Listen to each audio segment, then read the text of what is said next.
Okay, this is like, yeah, so I forgot my poetry notebook. So this is my notebook of things I haven't finished.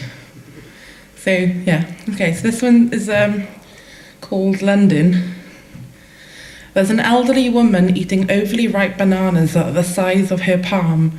She sat opposite me, glaring at what I'm wearing. I hate this city. I feel like I'm drowning in its misery. Thank you. You don't have to clap after everyone, they're really short. Okay, this is one I wrote about Liverpool. It's sunny. I can feel the rumbling of the underground beneath me. The city is hollow, built on tunnels.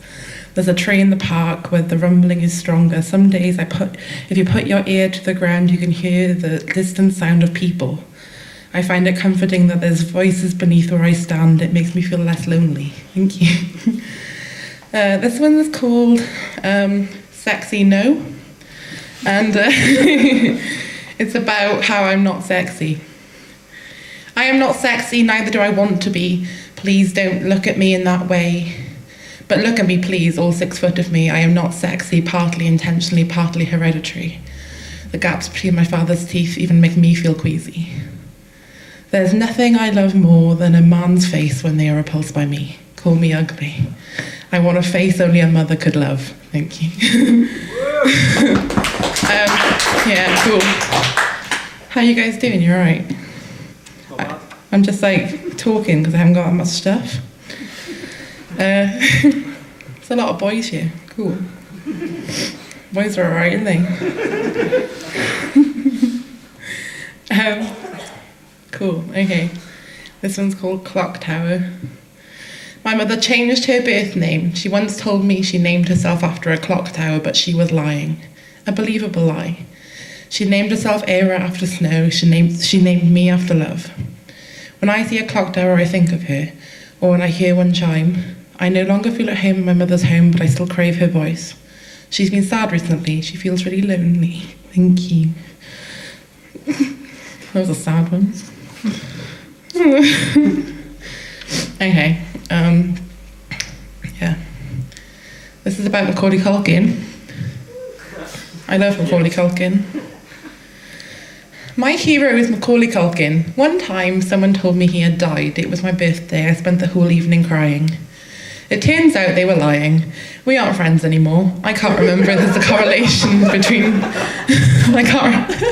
I can't remember if there's a correlation between her telling me that he died and us fighting.